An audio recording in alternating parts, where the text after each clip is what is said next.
Axtell est un AU inspiré de l'univers d'Horror Tale. Voici l'épisode introductif. Cet épisode sera un épisode narratif, puisqu'il va raconter l'introduction du comic dub qui arrive demain. Cette histoire se passe à la fin d'une route neutre, où Frisk dut vaincre Asgore. Après que Flowey ait été vaincu et éloigné des âmes humaines par Sans, il fuya. Frisk décida ainsi de rester dans l'Underground plutôt que de passer la barrière. Asgore ayant été tué, la reine Toriel reprit le pouvoir sur le royaume. Tout se passait bien. Sans et Alphys essayaient de trouver un moyen pacifiste de briser la barrière. Maintes années passèrent. Frisk était devenu majeur, et par conséquent, se maria avec Sans en liant leurs âmes. Puis ils firent un enfant ensemble. Sans était occupé avec la grossesse de Frisk. Flowey, étant lassé de tout ça, en profita pour tuer Toriel lorsqu'elle veillait sur le royaume et que Sans était occupé. Mais cette fois, Flowey réussit à prendre les âmes humaines, comme Sans était distrait. Son absorption des âmes humaines avait brisé le courant magique de l'Underground. Il était perturbé. De plus, ces événements causèrent une distorsion dans l'espace-temps de l'Underground, et affectèrent chaque monstre ayant une âme. Flowey, devenu fou de rage avec ce pouvoir, metta la capitale, New Home, en pièces. C'était un massacre. Il assassina des centaines de monstres avant de disparaître dans les tunnels, étant repoussé par la vaillance de la garde royale menée par Undyne. Il ne restait pas beaucoup de garde royale, et Undyne était blessé. La capitale était dévastée, les monstres devenus fous à cause de la corruption et de la fragmentation de leur magie. Leur dernier espoir, la seule humaine qui avait une chance contre Flowey, était partie. Sans l'ayant forcé à traverser la barrière afin de sauver la vie de sa femme. Elle a aussi été envoyée afin de récupérer plus d'âmes humaines. Il s'agissait de Frisk. Elle a absorbé l'âme de la reine défunte, Toriel. Il était prévu qu'elle n'échoue pas à la surface. Les conditions de vie dans l'Underground se sont empirées. Une grave maladie se répandit à cause de la distorsion. Une déficience mentale qui ramenait un état primitif, amenant agression, colère et faim insatiable. La peur donnait part à une violence démesurée. Les monstres se tournaient les uns contre les autres, se combattant jusqu'à la mort. Les amis se combattaient, les familles oubliaient leurs liens. La seule chose qui restait aux victimes de cette maladie, c'était la lutte pour le pouvoir, et le besoin absolu de chair et de magie. Ils furent tous pris par la faim. Les monstres se déchiquetaient entre eux, jusqu'à ce que le plus fort, le plus rapide et le plus intelligent gagne. Frisk n'est jamais revenu.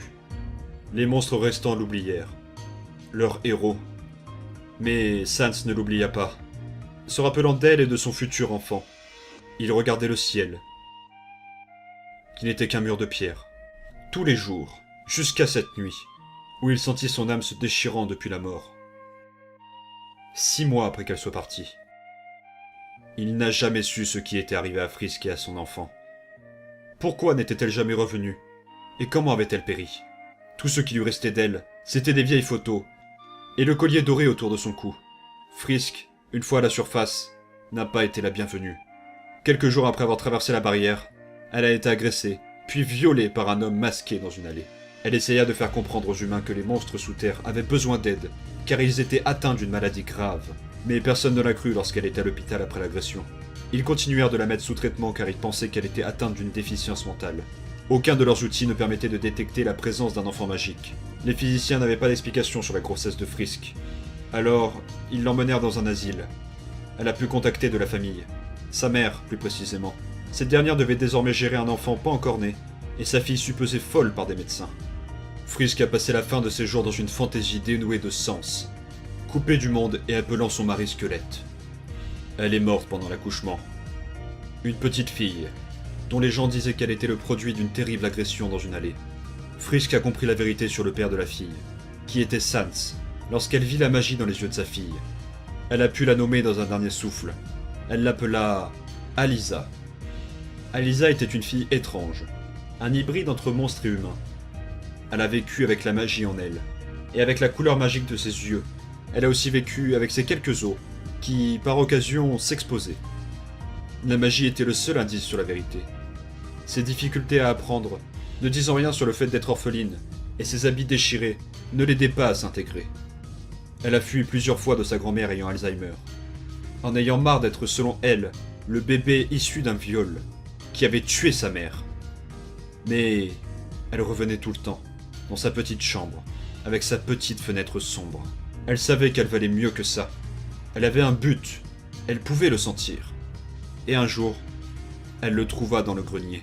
C'était une boîte, avec un dossier médical, des pages et des pages de blagues et d'histoires, avec le nom Sans, écrit encore et encore. Un bracelet étincelant avec une pierre bleue et brillante, une carte avec des instructions qui menaient au mont Ebot, et plusieurs cylindres, vieux, poussiéreux et vides. Il y avait aussi une lettre pour aider, expliquant la collecte des âmes et le sauvetage de la race des monstres.